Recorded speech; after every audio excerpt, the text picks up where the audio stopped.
Yo, what up, YouTube? It's your boy LT back at it with another one. So, I shot a video maybe about a week ago, and I lost it in translation.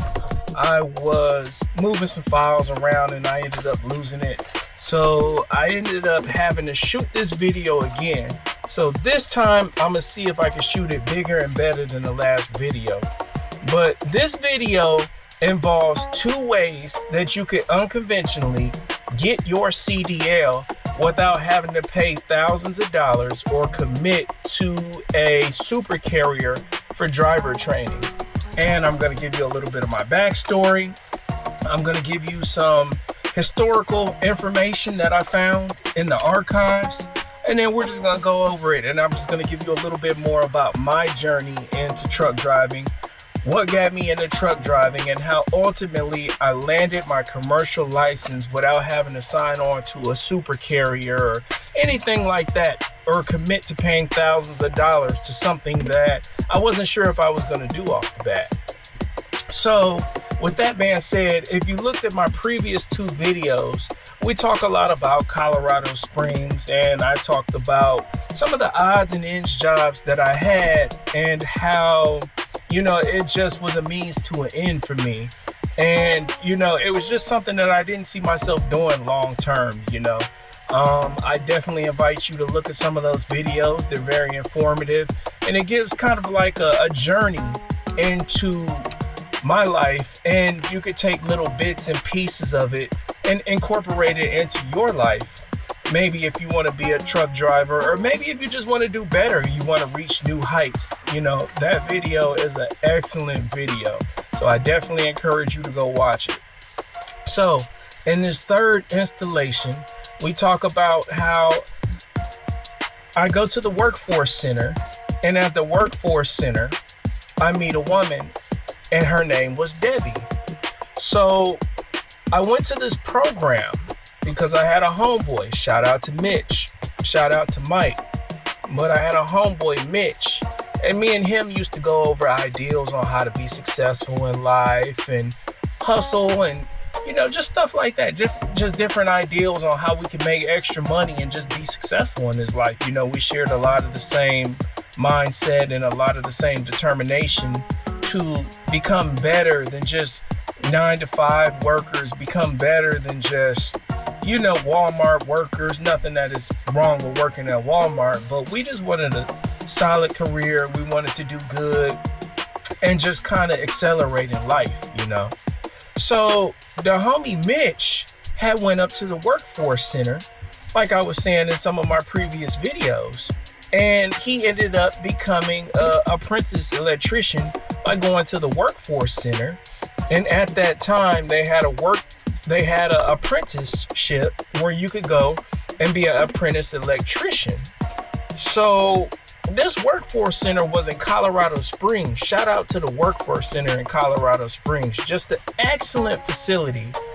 And if I get into, you know, kind of like the facility in Colorado Springs, this facility was like a multi-facility, you know. It had a DMV attached to it, and it also had a restaurant that would get apprentice chefs and teach them little tips and tricks and stuff like that. So the cafeteria was amazing. Like the cafeteria, you could get gourmet food while you're waiting on your number to be called to get your license, your insurance, your registration. And then they had a workforce center in it. And on top of that, if you go to the second level up, they had a hospital medic center too, I believe, where you could go get checked out, stuff like that. And this workforce center, for all my Colorado Springs people, was off Garden of the Gods. I think it's called the Mega Center. It's been so long since I've been there, but it's off Garden of the Gods. If you're going up Garden of the Gods, like you're going to the actual mountain of Garden of the Gods, for all my Colorado Springs people, I'm pretty sure you guys know where it's at. So I went to the workforce center, and I get hooked up with a woman named Deborah. So anyway, she said, okay, well, this is what I need you to do. You know, I see that you already have your permit, so you do have some interest in becoming a commercial driver. We do have that program. So we're going to give you a packet, and on that packet is going to give you information about the orientation. When you come to the orientation, you will get assigned a caseworker, and the caseworker will determine whether or not you are a fit for the program. So I'm like, okay, I take the information. I'm like, this sounds good, because at this point, it had been 4 years that I had my commercial permit, and I had been working for little trucking companies that would teach me little bits here and there. But at this point, it was 4 years. I needed a lockdown career, and I wanted something that was gonna offer stability, as opposed to working at the supermarket. And I'd have a little construction job picking up rocks and 2x4s and stuff like that. That just wasn't gonna get it. So I go to the orientation, and she's like, okay, you came to the orientation. I think it was like 7 of us. We came to the orientation, and then I got assigned a caseworker. So Deborah was my caseworker, and she was like, okay, well, I see you came back, so I'm going to be your caseworker, actually. You got assigned to me, and you could call me Debbie, by the way. So I said, oh, okay. So how does the program work? And she told me, okay, so now that I'm your caseworker, I'm going to give you a packet, and what we're going to do is there is a career scope where it's like an assessment test that we're going to have you take, and we're going to see where you rank in that assessment test, and that's going to be able to determine whether or not this is going to be a good program, because this is a government funded program that the Workforce Center provides. We have like a couple other things, but we just want to make sure that trucking is going to be a good fit for you, because like I said, they had a couple other programs. The homie Mitch went and he became a apprentice electrician, and they had paid for him to go to electrical school off of it. So with him being successful, I kind of had the catalyst on what to do. Like, he went to the Workforce Center. They paid for him to be a apprentice electrician. So I need to take a play out of his book and go do the same thing. So I went up there and I took this test called a career scope. Now, give me a moment here. I'm going to show you the career scope, but I do have to withhold some information because it has name and numbers and all that good stuff on there. So if you give me a moment, I will cover up some information on this.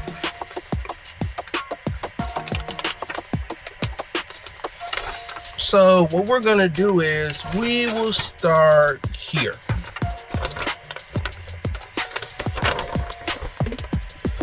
So if you look at this, it says career scope, assessment profile. If you look at the date, you can see it was a while back. So this is how it starts. I don't know if they still do this program or not, but if you're in the Colorado Springs area and you're looking to come up, do your research. I'm giving you guys the keys to do your research. So do your research and see if the program still exists. It may or may not, but it's definitely worth going up to Colorado Springs Workforce Center to see.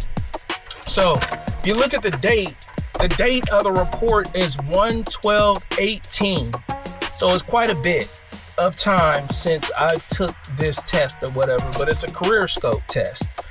And she had me come to the room and she said, okay, so it's gonna be about 2 hours, and it's gonna go over basic things like your interest, and it's gonna ask you basic questions. It's gonna see where your aptitude is, what you score high on. It's kind of going to be like a proficiency test. Like in high school, you have several proficiency tests that they give you or whatever to see where you rank, not only in high school, but where you rank out of the whole state in school.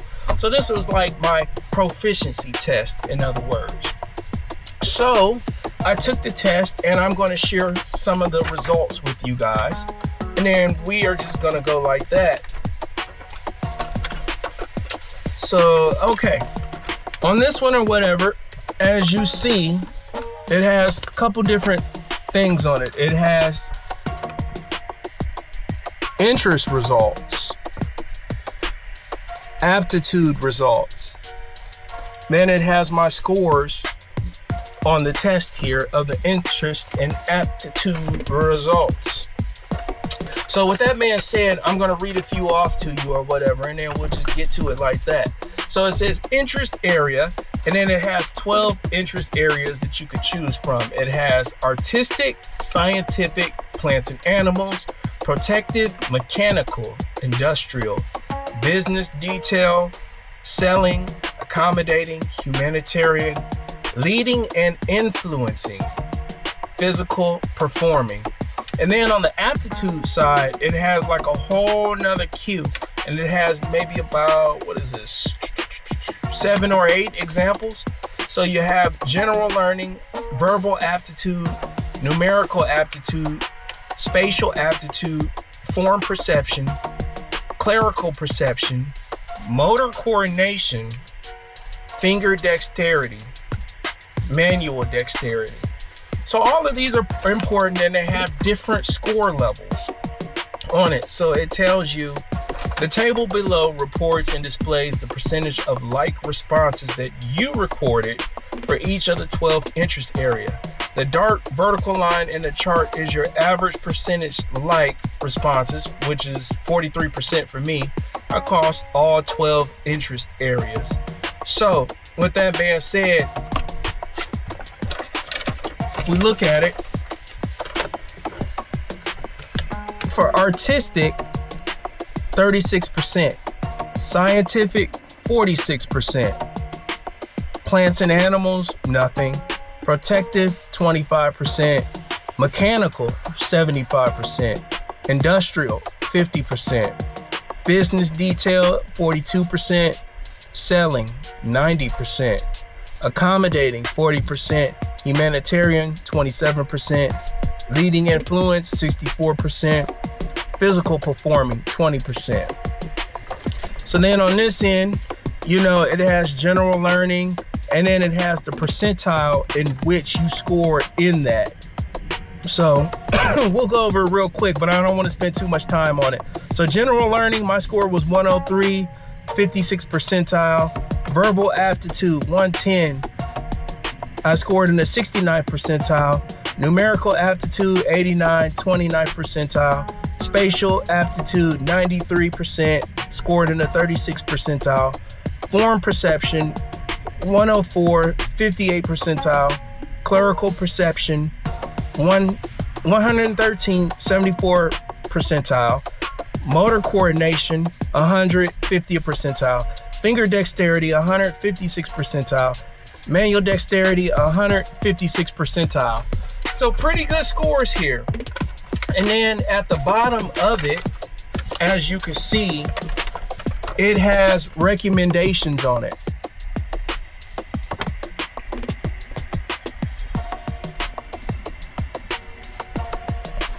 So all of these is what kind of got me into truck driving, because of my aptitude and scores. So what happens is, Miss Debbie seen the scores and she said, wow, you score pretty high on the mechanical side.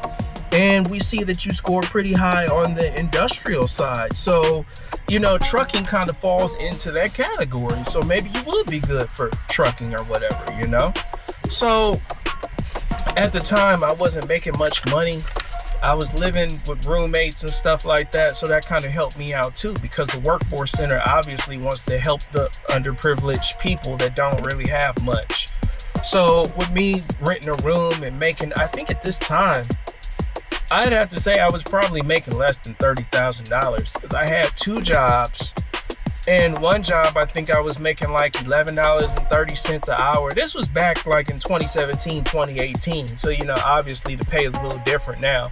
But back then, I think minimum wage was, I can't even remember what it was, but I was living up in Colorado. And I know I wasn't making more than $13 an hour, because I used to complain to my mama, like, you know what? I'm tired of getting these low skill, low paid jobs that only pay $11, $12, $13 an hour. I need to do something different, So with that, I ended up taking this career scope And I want to see if I can find like the assessment, because they actually have like an assessment on it where it gives you kind of like the final disposition of everything. Give me a moment here. See what's going on.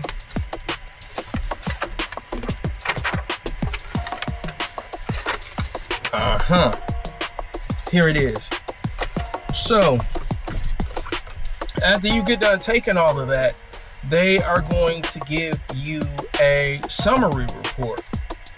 And the summary report is kind of like the final totals of everything that they went over from this test. And it gives you like the percentage of likes and ultimately what you would be good at. But we'll go over it here. Just let me find something to cover it up with, and then we can go from there. So we'll do this. Show you guys the summary report. Well, we'll just go from there. So, okay, here's the summary report. As you see, 2018 Career Scope Summary Report. So on the back of it, it has GED. Says the recommendation section of your assessment profile lists jobs and their GED requirements for both mathematical and language development. The GED ratings identify the skills necessary for successful job training and performance. Each GED rating represents a range of educational levels defined by general math and language skills. Examples of required skills at each level appear below. So with that or whatever, it has mathematical development, language development, and then basically it has the time required for each. So with that being said, we are going to get into this, and I'm going to show you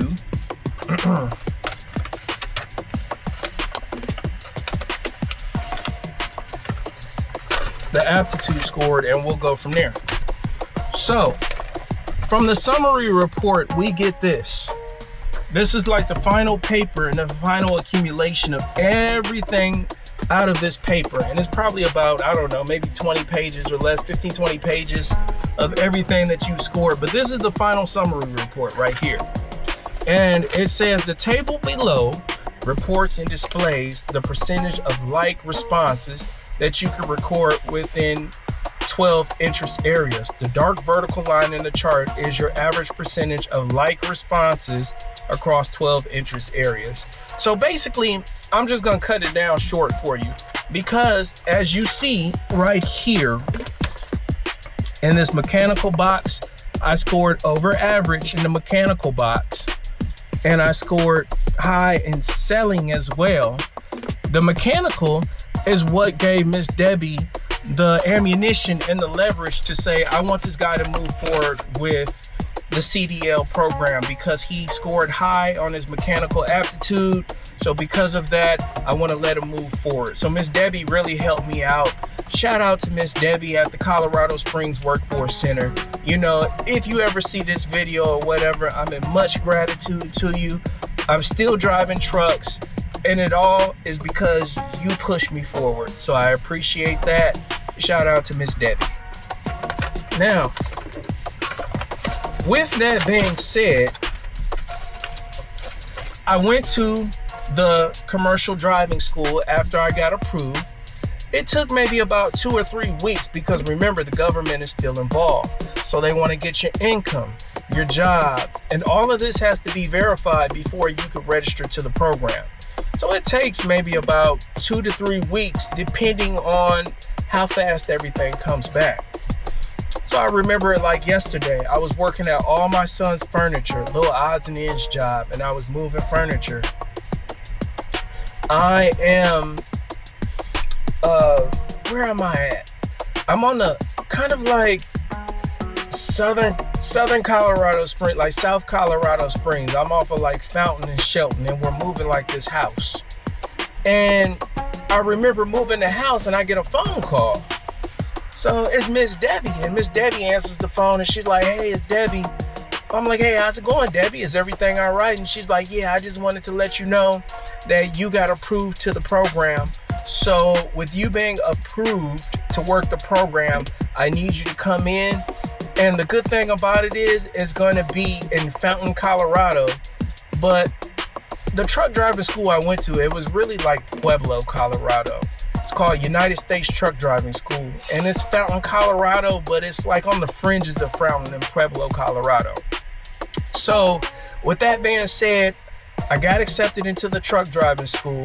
And I remember thinking like, man, I'm going to have to quit both of my jobs or whatever. It's going to be super tight. I don't know if I'm going to be able to do it because with quitting both of my jobs, I'm not going to have the gas money to get out here. Do you know that God is great all the time? Do you know that Miss Debbie said, don't even worry about it. The Workforce Center will give you a gas card to get to and from as long as you are in the program and until you complete the program. So that's how I knew that I was destined to be a truck driver, because that program took care of everything. And all I had to do was just quit both of my jobs and focus and apply that focus on getting my CDL. So I did that and everything turned out good. From that, I got my CDL and I was able to move to new heights just based off the Workforce Center. And it was very long lived because like I said, guys, you know, in Colorado Springs, small town Colorado, you know, I had my CDL permit class A for a while and I wasn't able to manifest anything with it. So this was a good way for me to get my CDL without spending $0 on having to sign on to a super carrier and commit to them, or having to save up my own money in order to go to truck driving school. This was perfect, you know? So with that being said, this is not the end of the video. Now I got to give you the cake on top of this video, because there is another way that I determined that you could be a truck driver without having to spend loads of money to go to CDL school. Now, with that being said, I'm going to need you to take notes, kick back, and I'm going to give you a scenario in which I probably would have went if the Workforce Center didn't work out. And I was on that path originally anyway, but because the Workforce Center worked out, I didn't have to take this path, and I'm kind of glad I didn't, and I'm going to explain to you why. So, when I had my commercial driver's license permit, right? Like I said, I was living in small town Colorado. And in small town Colorado, you have a lot of trucking companies and a lot of companies that do a lot of hauling, right? So you might could start out like me as like a warehouse guy or like a gopher, you know, and they are going to like you because you have a permit. So to a small mom and pop company, they see that you have your permit, they're going to like you because they're going to say, okay, this guy has potential. Maybe if we bring him on and, you know, we treat him right or whatever, we could help him get his commercial license. And then, you know, he'll have some loyalty to us. So there were a couple companies that I worked for that I came on with the Class A commercial permit, right? And one of the companies I worked for was a pipeline construction company, and I was just like a yard guy, a gopher guy. So my primary job was to get into smaller vehicles that I would use to transport storm, drain, sewer, and other pipeline components to different construction sites and stuff like that, right? So the deal was, we like you. We see that you have your commercial A permit. We have tenured guys that have been with this company that's going to show you tips and tricks and then help you test to get your commercial license, right? But here's the thing.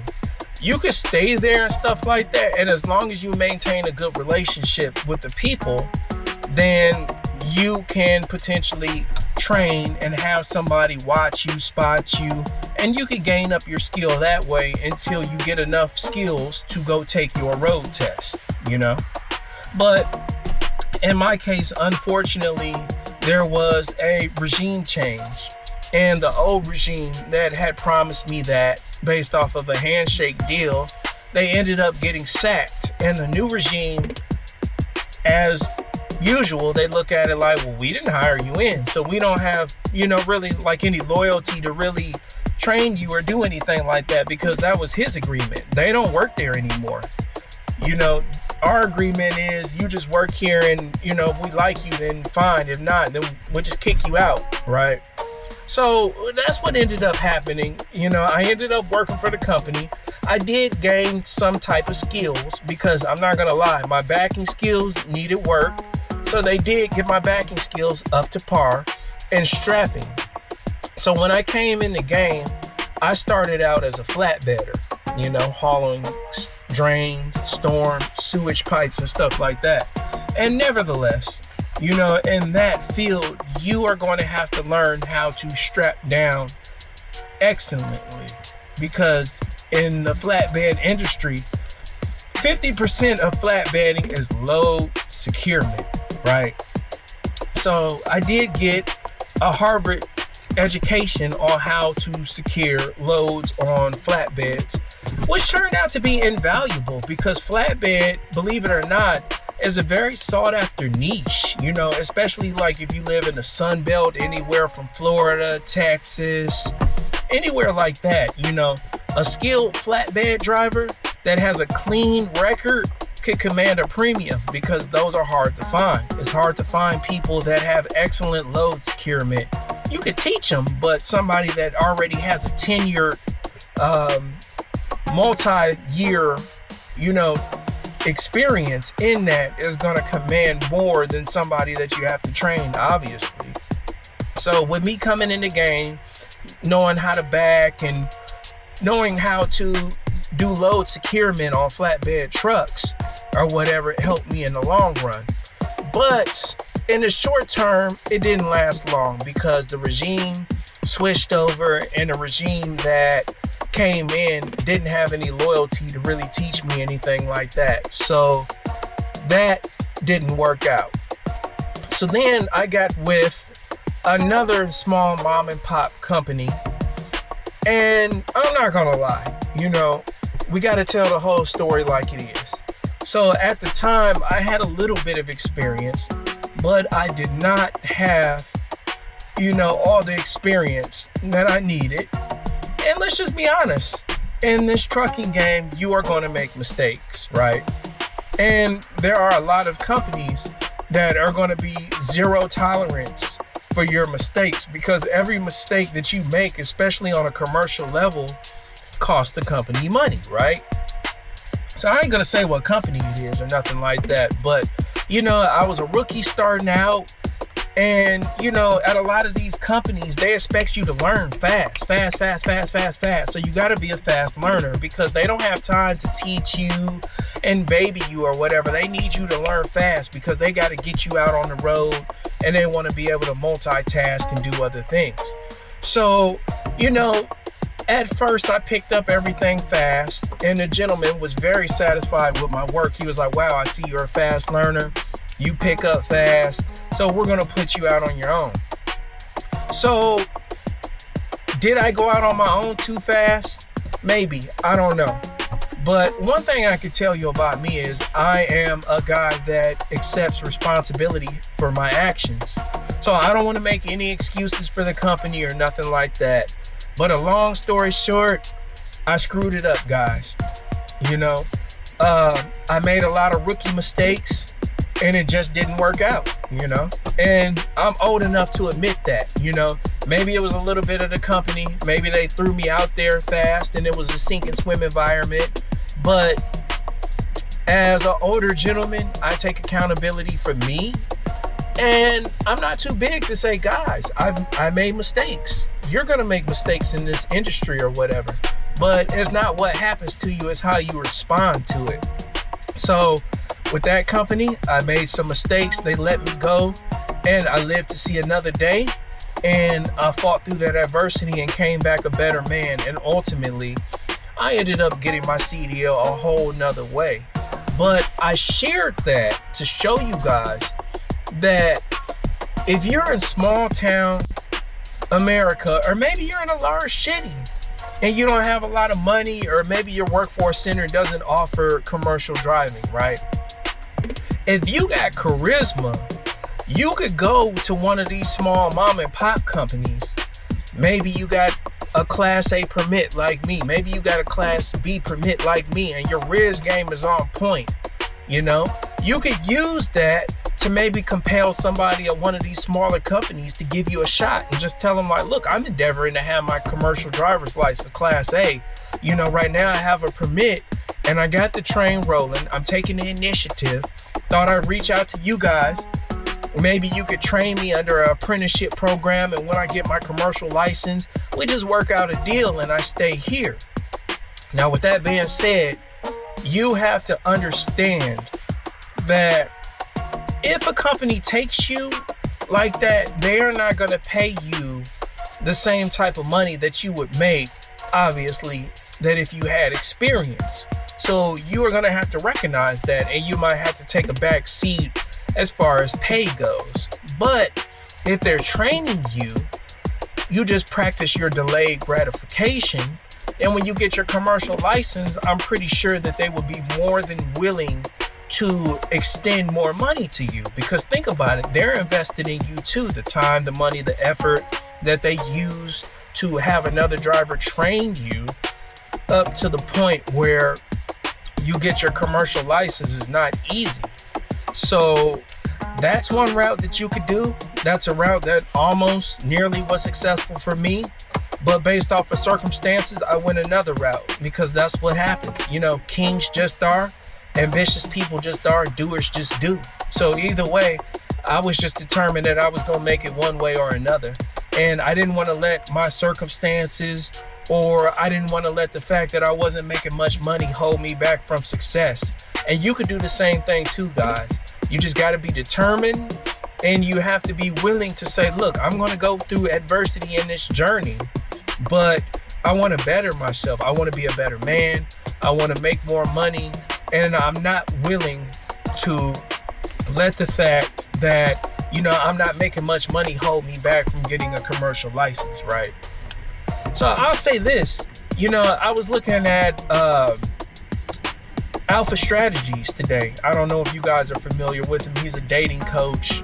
And, you know, he had a video, and the video was very informative, where he was saying, like, a lot of people find excuses to not be successful or whatever. You'll give them a million things that they could do to kind of step up their game, be more appealing, whatever. It don't always have to be dating, but just like in the job market, like, oh, well, you know, I can't do this because of this. And then you give them a solution. Oh, no, that's not going to work. So I challenge you guys, instead of being the person that finds an excuse not to be successful, why don't you find an excuse to be successful? I did it, and you could do it too. With all the adversity that I went through, I could have easily given up, guys, and just said, you know what? You know, I'm living with 5 roommates. I'm not making that much money. I can't do this. I can't be a CDL holder. I mean, I want my license. You know, I have a permit, but I'm just not going to do anything. And I could have accepted defeat, but I didn't accept defeat. And I told myself that I was going to be successful no matter what. So you watching my videos, I'm going to talk about a lot of situations and scenarios that I overcame adversity, because I want you guys to overcome adversity too, and you could do it. Sometimes words of exhortation is all a person needs to get out of their funk, out of their situation. And I want to be that guy to shed positivity. So with that being said, I hope you enjoyed my story. Be sure to look at some of the other videos, and I'll catch you on the next one. It's your boy, LT. Peace.